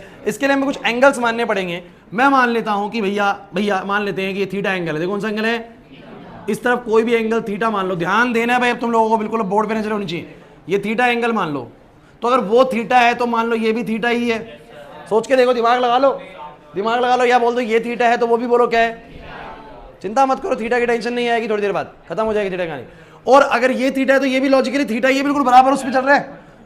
अरे इधर इक्विटोरियल पे है तो ये थीटा तो ये भी थीटा, और ये थीटा तो वो थीटा, और ये थीटा तो देखो जेड बन रहा है ऐसे करके, तो ऑल्टरनेट एंगल से ये भी थीटा, क्या सब कुछ थीटा? समझो मेरी बात को। अरे क्लास दोबारा बता रहा हूं, अगर ये थीटा है तो ये बिल्कुल देखो ना ऐसे थीटा है, तो ये लाइन और ये लाइन बिल्कुल थीटा बनाएगी कि नहीं बनाएगी? करस्पॉन्डिंग एंगल्स हो गए। और मैं ये कह रहा हूं कि अगर ये इधर भाई प्लीज ये थीटा है तो ऑल्टरनेट से ये वाला भी थीटा होगा ना, क्योंकि बच्चों रिजॉल्व तो तभी करोगे ना जब किसी एंगल को कुछ मानोगे। बोला है कि नहीं? अब कहानी इसकी ओवर है। आप लोग बस मुझे ये बताओ, अगर वो ई है तो उसका इस तरफ थीटा की साइड पे कंपोनेंट कौन सा बनेगा, और ऊपर कौन सा बनेगा? सेम इस ई का इधर क्या बनेगा, और इधर क्या बनेगा? अब दोनों का ई तो सेम है, तो ई साइन थीटा कैंसिल हो गया, बट ई कॉस थीटा जुड़ गया, तो नेट इलेक्ट्रिक फील्ड कितना आएगा? बहुत अच्छे। सो जो नेट इलेक्ट्रिक फील्ड आएगा, net electric field at point A, बोलो कितना आएगा? 2e cos theta, 2e cos theta. अब बच्चे कहेंगे सर एग्जामिनर तो हमें यही बोलेगा कि भैया मैं तुम्हें डायपोल की इंफॉर्मेशन दे रहा हूं, सुन लो डायपोल की इंफॉर्मेशन दे रहा हूं, ये 5 कूलम है, -5 कूलम है, ये 5 कूलम है, दूरी दे रहा हूं तुम्हें 10 यूनिट की, और बस तुम्हें बता रहा हूं 5 मीटर की है, तो वो तो सर मुझे आर देगा, ए देगा, क्यू देगा। फिर मेरे बात है सर मुझे क्यू देगा, आर देगा और ए देगा, और मुझसे ई पूछ लेगा, सर मुझे थीटा तो देने वाला नहीं है। थीटा की चिंता मत करिए, थीटा को हम हटा देंगे अभी, हम थीटा को हटा देंगे अभी। तो मुझे बस ये बताओ बच्चों, सब बच्चे, ई का वैल्यू कितना है? ई का वैल्यू कितना है? तो ई बोलते हैं इसको 1/4πε0 क्यू बाय में बोलो। और बच्चों cos थीटा को मैं इस डायग्राम के अकॉर्डिंग क्या लिख सकता हूं? cos थीटा होता है बेस अपॉन हाइपोटेनस। क्या होता है? तो ये रहा बेस और ये हाइपोटेनस, तो बोलो क्या आएगा? ए आएगा ऊपर, और अपॉन में हाइपोटेनस कितना आएगा बोलो? √r² प्लस में क्या खत्म हो गया इसका ड्राइव, 1/4πε0 ऊपर हो गया q इंटू में 2a, क्या हो गया? और नीचे पता क्या बना? ये है r² प्लस a², ये है r² प्लस a² की पावर हाफ। बच्चों आपको पता होना चाहिए किसी के ऊपर रूट का मतलब होता है पावर हाफ। रूट का मतलब क्या होता है? अब इसके ऊपर पावर 1, उसके ऊपर पावर हाफ, तो बेस सेम होने पे पावर क्या होती है? ऐड। तो 1 इसके ऊपर है, हाफ उसके ऊपर है, तो 1 प्लस हाफ कितना हो जाएगा? 3/2। तो पूरी नेट पावर कितनी बनेगी? r² प्लस a² की पावर। नहीं आएगा समझ में तो मेरे को बोलो, मैं करके दिखाता हूं। बेस सेम होने में पावर्स क्या होती हैं? ऐड। तो इसका बेस है r² प्लस a², इसका बेस है r² प्लस a² की पावर हाफ, तो बेस तो r² प्लस a² ही ना, तो 1 और हाफ जुड़ेगा तो बोलो कितना होगा? 3/2। ऊपर हो गया q इंटू में 2a, q इंटू में 2a का बोलो क्या लिखूंगा? p। तो मैंने बोला p अपॉन में r² प्लस, तो भैया ये आ गया मेरा इक्वेटोरियल पॉइंट पर। बोलो क्लियर हुआ कि नहीं हुआ? आया कि नहीं आया? लेकिन वही बात इस केस में बात करूंगा, अगर बच्चों मेरा r a से बड़ा है तो r² तो a² से बहुत बड़ा हो जाएगा, तो r² प्लस a² नियरली क्या हो जाएगा? क्योंकि अगर r बहुत बड़ा है r² a² से, तो दोनों को जोड़ेंगे तो लगभग r² ही आएगा। तो मुझे बताओ फॉर्मूला क्या बन जाएगा? 1/4πε0 p बाय में r² प्लस a² को लिख सकता हूं r², और पावर है 3/2, तो पावर्स होती है मल्टीप्लाई, 2 3/2 से मल्टीप्लाई, 2 से 2 कट गया, r की पावर 3। बोलो कितना आया? कितना आया? बहुत अच्छे, आधी हो गई। तो 1/4πε0 p/r³। अब मुझे बताओ, तुम लोगों को p तो तुम्हें बताएगा ना एग्जामिनर, लेकिन तुम्हें डायपोल की तो इंफॉर्मेशन देगा ना, इतना चार्ज है, इतनी दूरी है, तो p निकल गया। और इतनी दूरी पर अगर बोले इक्वेटोरियल पॉइंट पे 5 यूनिट ऊपर बताओ फील्ड, तो ये वाला फॉर्मूला लगेगा। बोले एक्सियल लाइन पे 10 यूनिट दूर बताओ, तो पीछे वाला फॉर्मूला लगेगा। बोलो क्लियर है कि नहीं? लेकिन दोनों बता क्या रहे हैं? दोनों बता ये रहे हैं कि ये डायपोल अपने चारों तरफ फील्ड बना रहा है, और ये जो फील्ड की ताकत है एक्सियल पे कितनी है और इक्वेटोरियल पे कितनी है। और जब ये वैल्यू करके आंसर आएंगे, जब ये वैल्यू करके आंसर आएंगे तो तुम्हें आंसर का मतलब भी पता है कि वो आएगा आंसर जो न्यूटन पर कूलम में। किसमें आएगा? तो बताना चाह रहे कि एक्सेल पे वो इतने न्यूटन लगाता है 1 कूलम के ऊपर, और इक्वेटोरियल पे कोई अगर 1 कूलम चार्ज रखा तो इतने न्यूटन फोर्स लगाता है। क्लियर हुआ कि नहीं हुआ?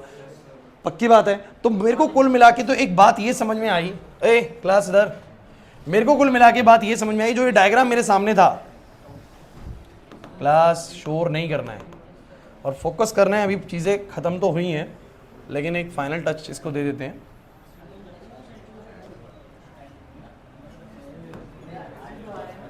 क्लास इधर भाई, अब ये आपके सामने है भाई, ये कौन है? बोलो डायपोल है।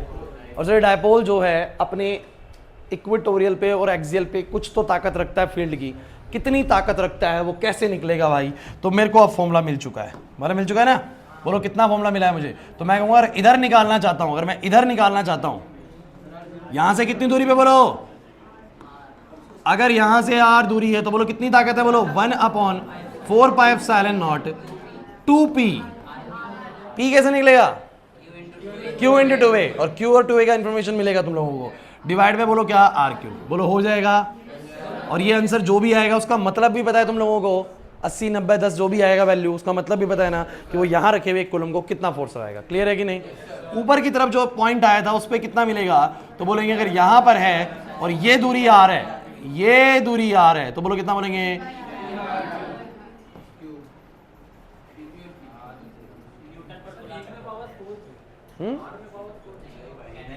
वो मैं जानता हूं आप क्या बोलना चाह रहे हो, वो यहां पर r की पावर 4 आपको दिखाया गया होगा, लेकिन वो कट गया है, बाद में तो r की पावर 3 दिखता है, क्लियर है। है समझ में तुम लोगों को आया कि नहीं है, 2 मिनट देख लो इसको, 2 मिनट देख लो,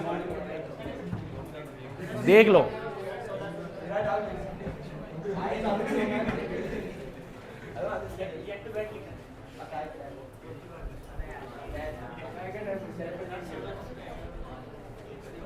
देख लो एक बार इसको,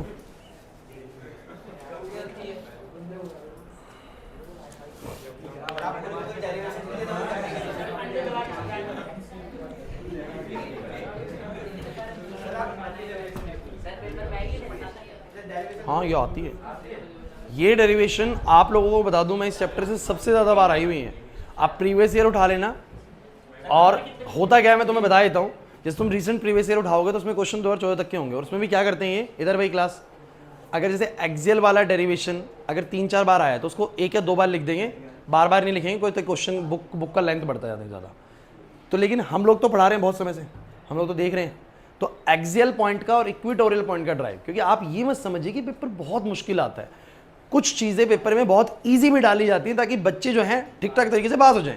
तो आप लोगों को मैं बता रहा हूँ इक्वेटोरियल का और एक्सियल वाले का 3 नंबर का ड्राइव आता है, और ये मल्टीपल टाइम्स आया हुआ ड्राइव है, बहुत बार आया हुआ ड्राइव है, समझ में आ रही है बात। इस बार का मुझे याद नहीं है कि किसके ऊपर ड्राइव आया है, लेकिन ड्राइव कुछ ना कुछ आया होगा, इस चैप्टर से भी कुछ ना कुछ टॉपिक तो आया होगा, लेकिन ये बहुत ज़रूरी चीज़ है। कर पाओगे नहीं कर पाओगे, मुश्किल लगा है वैसे, ये आसान ही है।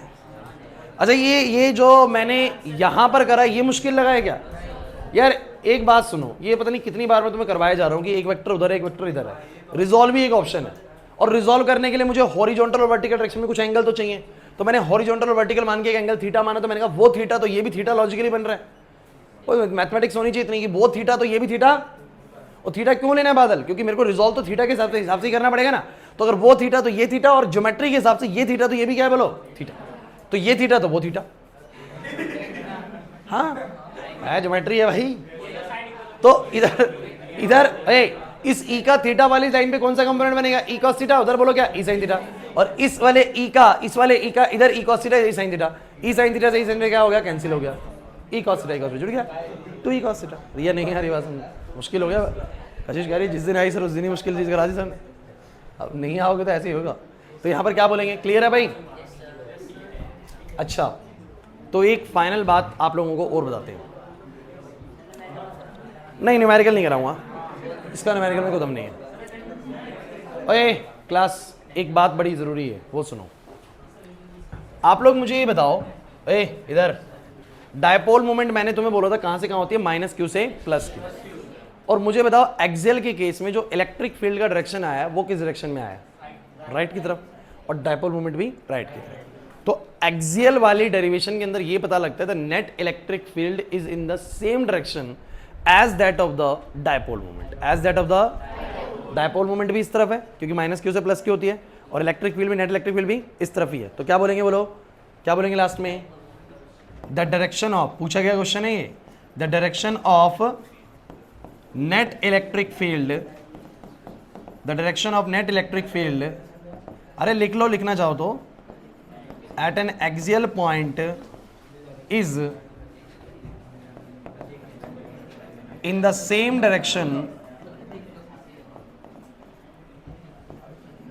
as that of the direction of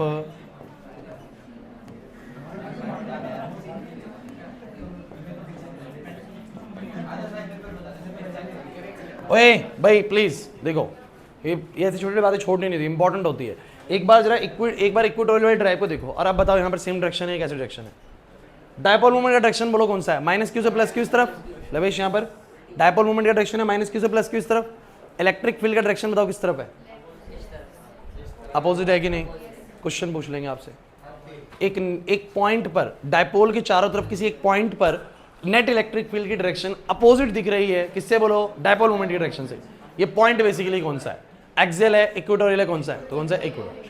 ये पॉइंट्स हैं आपको जो थोड़े याद करने पड़ते हैं, ठीक है? तो हम क्या बोलेंगे बोलो इस केस में? क्या आएगा? The net electric field at equatorial point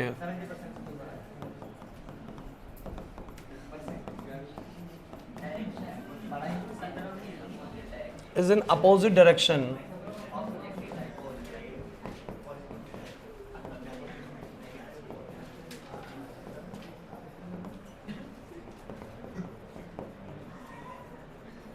अबे क्या मिल गया तुम लोगों को?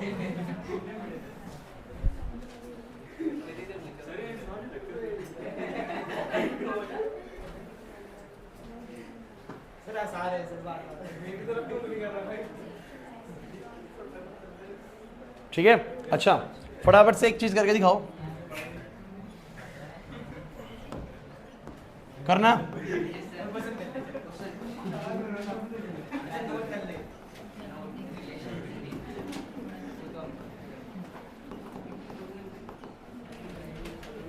करना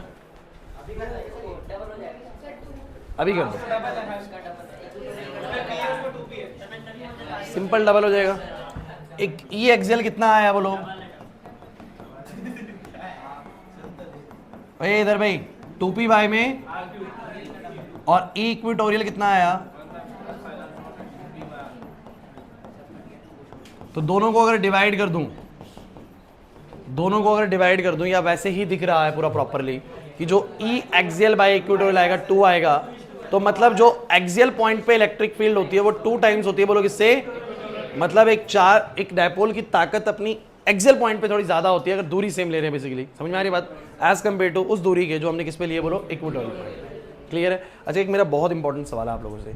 आप मुझे एक बात है, एक पॉइंट चार्ज है, उस पॉइंट चार्ज की फील्ड ऐसे फैल रही है तो दूरी के साथ कमजोर पड़ रही है। एक डायपोल है, उसकी फील्ड भी ऐसे फैल रही है, बीच में तो ऐसे है, बाद में तो फैल रही है बाहर।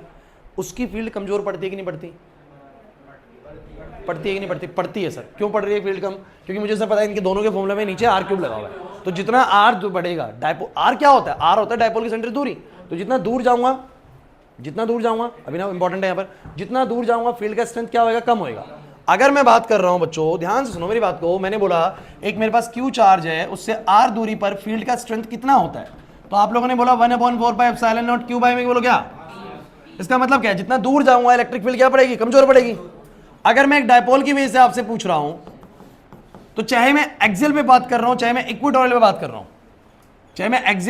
चाहे मैं तो जो मेरा इलेक्ट्रिक फील्ड आ रहा है 1/4πε0 2p बाय में r क्यूब, दूर तो यहां पर जाने पर भी कम पड़ रहा है। बोलो है कि नहीं? पड़ रहे हैं। अब सवाल मेरा बस आप लोगों से ये है कि इन दोनों में से किस केस में इलेक्ट्रिक फील्ड की स्ट्रेंथ ज्यादा तेजी से ग्रेडिएट होती है, ज्यादा तेजी से खत्म होती है जब हम दूर बढ़ रहे होते हैं?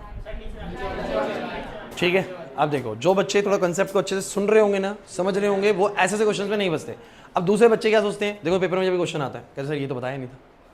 बच्चों बताने की चीजें नहीं होती है, ये आपकी कॉमन सेंस होती है कि एक फॉर्मूले में ई और आर इन्वर्सली है और इसमें भी इन्वर्सली है, घटेगा तो दोनों में। जब मैं आगे बढ़ूंगा, जितना दूर जाऊंगा इलेक्ट्रिक फील्ड डेंसिटी खत्म होने लगेगी।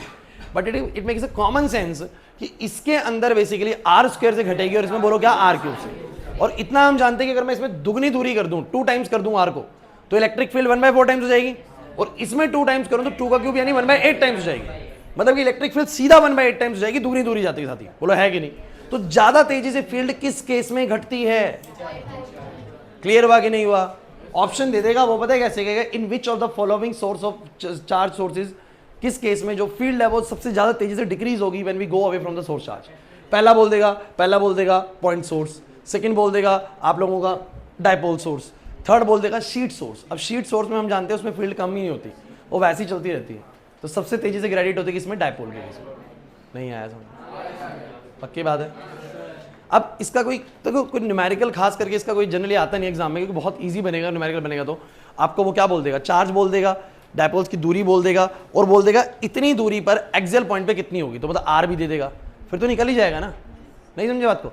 एक ट्राई कर लो, वैसे कर लो ट्राई, कर लो ट्राई।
बच्चों जिन बच्चों को ना बताओ, 1 माइक्रोकूलम 10 की पावर -6, 1 mm 10 की पावर -3 मीटर्स, 10 की पावर माइनस, ठीक है, मैंने वैसे रैंडम वैल्यूज दी हैं।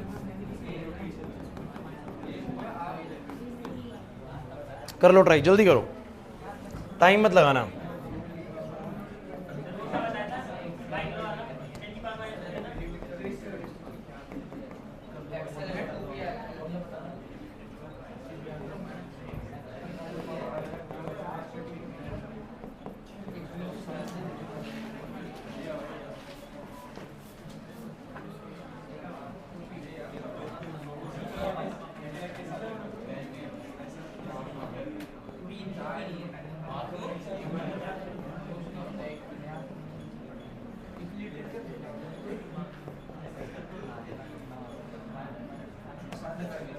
अबे मैं कुछ और कर रहा हूं, तुम लोगों के लिए कुछ काम आसान कर रहे हैं।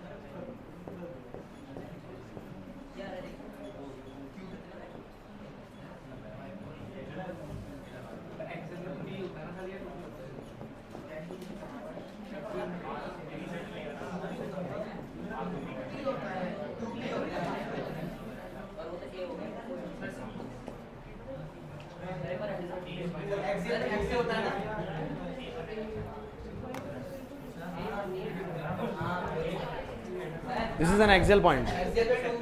हाँ अच्छा, ये हो जाएगा वैसे, कैलकुलेटिव अगर लोगे, है ना।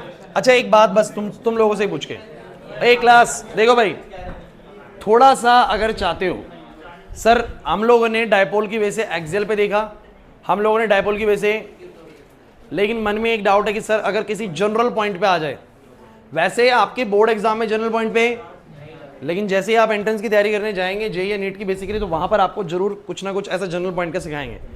मुश्किल से 3 से 4 मिनट का अगर आप बोले तो मैं सिखा सकता हूँ। अब ज्यादा मेहनत वाला काम नहीं है उसके अंदर, क्योंकि हमने एक एसपी सीख लिया एक्सेल पे और इक्वेटोरियल पे। तो अगर आप जनरल पॉइंट में सीखना है, देखो एग्जाम पॉइंट ऑफ व्यू से इंपॉर्टेंट नहीं, नॉलेज पॉइंट ऑफ व्यू से जान सकते हैं इसको, ठीक है। तो सुनिएगा, समझ आए बहुत बढ़िया, नहीं आए छोड़ दीजिएगा, ठीक है। चलो अब सुनो भाई, अगर हम बात कर रहे हैं किसी भी जनरल पॉइंट पे, ठीक है, तो मान लीजिए कि मेरे पास एक माइनस क्यू है, एक प्लस क्यू है। ध्यान देना बच्चों, इसके बाद तुम्हारे को और क्लैरिटी भी आ सकती है टॉपिक की, ये और बढ़िया समझ में आ सकता है। ए भाई क्लास प्लीज शोर नहीं करेगा बच्चा। अब यहां माइनस क्यू और यहां बोलो क्या है, प्लस क्यू है। ये बेसिकली ऐसे है, ठीक है। और अब मैं ना तो एक्सेल पे पॉइंट ले रहा हूं, ना मैं इक्वेटोरियल पे ले रहा हूं, मैं कोई रैंडम पॉइंट ले रहा हूं बीच में। बोलो हो सकता है कि नहीं हो सकता। अब दूरी तो डायपोल से उसकी भी ऐसी ली जाएगी, बोलो उस पॉइंट की भी दूरी ऐसी ली जाएगी, तो ये दूरी बोलो कितनी होगी, आर, ठीक है। और मैं अब जानना चाहता हूं कि इस फलाना ए पॉइंट पर कितनी नेट इलेक्ट्रिक फील्ड इंटेंसिटी बनेगी इस डायपोल की वजह से। अब ये ना तो पॉइंट एक्सियल है, ना पॉइंट इक्वेटोरियल, जनरल है। और तो जनरल अगर लेना, इसका मतलब सब जगह का हो गया, बोलो है कि नहीं। अब मैं तुम लोगों को बताने वाला हूं कैसे करना है इस चीज को, है ना। बहुत आसान सी चीज है, बस तुम्हें ढंग से सुनना है। बस मुश्किल से 3 मिनट या 4 मिनट के अंदर समझ में आ जाएगी चीज।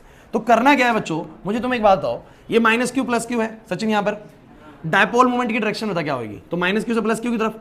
तो मैं ये कहूंगा मेरा डायपोल मोमेंट जो है वो इस तरफ है, ध्यान देना भाई, मेरा डायपोल मोमेंट जो है वो इस तरफ को है, बोलो है कि नहीं, पी इस तरफ को है, क्लियर है, डायपोल मोमेंट का डायरेक्शन ये है। और मैं मान लेता हूं कि ये वाला एंगल बोलो क्या है, थीटा है, सपोज करते हैं ये वाला एंगल बोलो क्या है, थीटा, जिस एंगल पर वो हमारा वो पॉइंट ओरिएंट है, ठीक है। जैसे एक्सियल की बात करो तो थीटा बिल्कुल 0 हो जाता है, और इक्वेटोरियल की बात करो थीटा बिल्कुल 90 हो जाता है, तो ये बीच में किसी एंगल थीटा पे है। अब मुझे बस एक छोटी सी बात का जवाब दो, अगर मेरा P एक वेक्टर क्वांटिटी है और वो इस तरफ ऐसे है, तो उसका एक कंपोनेंट चाहूं तो मैं इस तरफ बना सकता हूं, ये बोलो क्या बनेगा, P cos थीटा, ध्यान से सुनना है बस तुम लोगों को, और ये क्या बनेगा बोलो, and don't worry about that कि भैया क्या कर रहे हैं, अभी आप सुनते चलिए। तो डायपोल मोमेंट ऐसे था, मैंने इसको रिजॉल्व कर लिया P cos थीटा और P sin थीटा में, कर सकता हूं मैं ऐसा। अब आप रिजॉल्व करने के बाद बीच वाले को भूल सकते हो, तो मान के चलो जैसे दो डायपोल है, मान के चलो जैसे बोलो क्या है, दो डायपोल, एक P cos थीटा इधर, एक बोलो क्या P sin थीटा इधर, तो एक तो भैया मुझे ध्यान देना है, ये तो बिल्कुल वैसे ही काम कर रहा है जैसे मैंने एक्सेल वाला पढ़ा था, कि एक्सेल वाले में क्या सीन था, ध्यान सुनना, एक्सेल वाले में क्या सीन था कि डायपोल मोमेंट इसी डायरेक्शन में था, और इस पॉइंट पे इलेक्ट्रिक फील्ड का वैल्यू कितना आया था, सोच के बताना, बोलो कितना आया था, K 2P बाय में बोलो क्या R क्यूब, बोलो यही था कि नहीं, सेंटर से दूरी बोलो R था, बोलो था कि नहीं, बताओ फटाफट से। तो इधर ध्यान दो पेरेंट्स का, तो मैंने कहा अगर डायपोल मोमेंट इसी डायरेक्शन में है और उसी लाइन पर मुझसे अगर कोई क्या पूछता है इलेक्ट्रिक फील्ड, तो वो तो कौन सा पॉइंट होता है, एक्सियल पॉइंट होता है। तो मैंने कहा ये वाली जो डायपोल मोमेंट बन रही है P cos थीटा, ये वाला पॉइंट तो उसी लाइन पर है कि नहीं, तो ये वाला जो डायपोल है, ये वाला जो डायपोल मोमेंट है, उसके लिए ये पॉइंट कैसा हो गया, एक्सियल, कैसा हो गया बोलो। तो इस वाले डायपोल की वजह से वहां पर, इस वाले डायपोल की वजह से वहां पर मुझे बताना इलेक्ट्रिक फील्ड की डायरेक्शन क्या बनेगी, बाहर की तरफ बनेगी नहीं बनेगी, सोच समझ के बोलो। इस डायपोल को रिजॉल्व करा मैंने किसमें बोलो, P cos थीटा में और P sin थीटा में। अब मान के चलो दो डायपोल से, एक ये और एक ये, तो ये वाले डायपोल के लिए ये वाला लाइन कैसा है बोलो, एक्सियल है, तो इसकी वजह से वहां पर कितनी इलेक्ट्रिक फील्ड बनेगी, पहले तो बाहर की बनेगी, क्योंकि जिस डायरेक्शन में ये उसी डायरेक्शन बनेगी, और कितनी बनेगी, तो मैं बोलूंगा सर फॉर्मूला बनेगा K, देखो फॉर्मूला बनेगा K 2 times of dipole moment. अब डायपोल मोमेंट कितनी है, P cos थीटा, तो बोलेंगे P cos theta divide by में दूरी, अब दूरी बोलो कितनी है R, तो बोलो क्या बनेंगे R क्यूब। तो ये तो आ गया ये वाला इलेक्ट्रिक फील्ड, क्लियर है कि नहीं। दूसरी चीज, अब इसी पॉइंट पर फोकस करेंगे, बड़ा इंपॉर्टेंट पॉइंट है, इसी पॉइंट पर ये वाला डायपोल कहां बनाएगा, तो ये वाला डायपोल ऐसे और ये वाला पॉइंट ऐसे, तो इस डायपोल के लिए ये वाला पॉइंट कैसा हो गया, इक्वेटोरियल। देखो ना, ये वाले डायपोल के लिए वाला पॉइंट कैसा हो गया, बिल्कुल परपेंडिकुलर। और एक डायपोल अपने इक्वेटोरियल पे कितनी फील्ड बनाता है पता है कि नहीं, पता कितनी बनाता है बोलो, हमें पता है सर, एक डायपोल जो कि -q + q करके होता है, वो अपने इक्वेटोरियल पर, पहली बात तो अगर डायपोल मोमेंट इस डायरेक्शन में है तो वो बनाएगा अपोजिट, और कितनी बनाएगा, वो बनाएगा Kp बाय में बोलो क्या। तो मैंने कहा ये वाला जो डायपोल है ना, उसके लिए ये पॉइंट कैसा है बोलो, इक्वेटोरियल, और ये वाला डायपोल वहां बनाएगा फील्ड इस दिशा में, बिल्कुल अपोजिट, बिल्कुल ऐसे अपोजिट, बोला है कि नहीं। और कितनी बनाएगा सर, कितनी बनाएगा वो भी देख लेता हूं, तो वो बनाएगा Kp बाय में R क्यूब, तो ये P बोलो कितना है, P sin थीटा बाय में बोलो क्या। तो मैंने कहा कि जो मेरा P है ना, उसको दो वेक्टर्स में रिजॉल्व करा, P cos थीटा और P sin थीटा।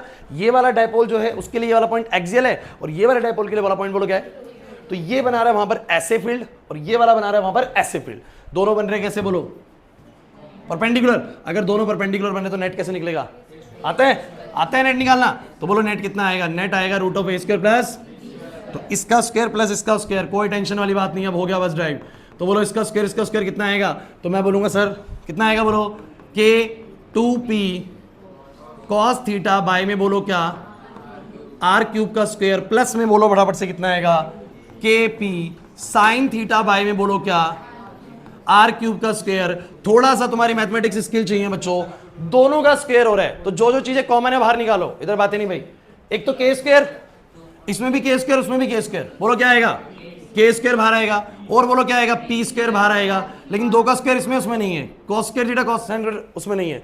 नीचे से R क्यूब का जो स्क्वायर होएगा वो R की पावर 6 होएगा, इसमें भी आएगा इसमें भी आएगा, तो बोलो क्या आएगा, अंदर क्या बचेगा फटाफट से, इससे बचा 2 का स्क्वायर बोलो क्या 4, और cos square theta, don't worry answer आने वाला है, और sin स्क्वायर थीटा बचा इधर से। समझ नहीं आया, एक स्टेप बढ़ा लेना आप लोग, पहले इसका स्क्वायर करना, फिर इसका स्क्वायर करना, फिर कॉमन ले लेना। अब मुझे बताओ रूट से वो सारी चीजें बाहर आ जाएंगी जो स्क्वायर रूट हो सकती हैं, बोलो K स्क्वायर का रूट बोलो कितना आएगा, K, P स्क्वायर का P, R की पावर 6 का R की पावर 3, अंदर बोलो क्या बचा। सब बच्चे भाई थोड़ा सा दिमाग लगा लो, 4 cos स्क्वायर थीटा प्लस में क्या तुम लोग मैथमेटिक्स की एक आइडेंटिटी जानते हो, एक cos square theta plus sin square theta बन जाता है 1, 4 आ जाएगा, अरे भैया नहीं, एक cos square theta plus sin square theta बनेगा 1, तो 3 cos स्क्वायर थीटा बच जाएंगे, तो बोलो क्या आएगा, 3 cos स्क्वायर थीटा प्लस अब सुनो, अरे क्लास इधर। अब ये फॉर्मूला तुम्हारे लिए कितना बेहतरीन काम करने वाला तुम्हें पता है। अब तुम सिर्फ इतना करो, अगर ये पॉइंट एक्सियल हो, अगर पॉइंट एक्सियल हो, अब मुझे बताओ अगर ये वाला पॉइंट ए पॉइंट, बच्चों प्लीज, ए पॉइंट एक्सियल पे आ जाए तो ये एंगल कितना हो जाएगा, 0। एंगल कितना हो जाएगा, और अगर थीटा 0 हो गया, एक बार रखना 0, cos 0 कितना होता है 1, cos 0 कितना होता है, अब cos 0 हो गया 1 तो √3 + 1 कितना हो जाएगा √4 कितना आएगा 2। आंसर बताने कितना आ गया ई का, k 2p/r³। क्या फॉर्मूला पढ़ा था, यही पढ़ा था। चलो अगर ये पॉइंट आ जाए इक्वेटोरियल पे, इफ पॉइंट इज इक्वेटोरियल, अगर पॉइंट इक्वेटोरियल हो जाए, बहुत अच्छे, थीटा हो जाएगा 90, थीटा 90 cos 90 0, ये पूरा खत्म, √1 1 हो जाएगा। आंसर बोलो कितना आ जाएगा, यही पढ़ा था। और चलो अगर ये एक्सियल नहीं है, इक्वेटोरियल नहीं है, ये 60 डिग्री पे अलाइंड एक पॉइंट है, तो cos 60 यहां पर डालेंगे, cos 60 का वैल्यू 1/2 का स्क्वायर, सॉल्व करेंगे, आंसर आ जाएगा कि नहीं आ जाएगा। नहीं आया समझ में, मुश्किल लगी कहानी, कुछ ज्यादा मुश्किल नहीं है। मैंने क्या बोला, अब जनरल पॉइंट भी इजी लगा कि नहीं लगा, अगर कॉन्सेप्ट समझ में आ जाएगा तो जनरल भी इजी लगेगा। लेकिन मैं क्या बोल रहा हूं, जनरल तुम्हारे सिलेबस में, लेकिन समझने में आ गया कि नहीं आ गया। तो बच्चों ए क्लास फाइनल 1 मिनट का रिकैप है। मैंने तुम लोगों को आज क्या कराया वो सुनते जाइए। मैंने तुम लोगों को बोला था कि अभी तक हम ये जानते थे, आज की क्लास से पहले तक हम क्या जानते थे कि एक चार्ज क्यू चार्ज अपने से r दूरी पर कितनी फील्ड बनाता है, बोलो कितनी स्ट्रेंथ फील्ड बनाता है, 1/4πε0 q/में r², इतनी बनाता है। लेकिन एक डायपोल अपने से, इधर निखिल, एक डायपोल अपने से r दूरी पर कितनी बनाएगा, एक्सियल पर वो भी पता है, इक्वेटोरियल पे कितनी बनाएगा वो भी पता है, और अब तो सर जनरल भी पता है। फॉर्मूला याद कर लेते हैं ना, बस एक काम करते हैं, kp/में r³ √3 cos थीटा प्लस में क्या 1, एक्सियल के लिए थीटा 0 हो जाएगा, इक्वेटोरियल के थीटा कितना हो जाएगा 90 हो जाएगा। काम बनेगा कि नहीं बनेगा, लेकिन हमें एक्सियल इक्वेटोरियल वाला याद रखना है मेन। तो क्लियर हो गया, समझ में आ गया, छोड़ देना।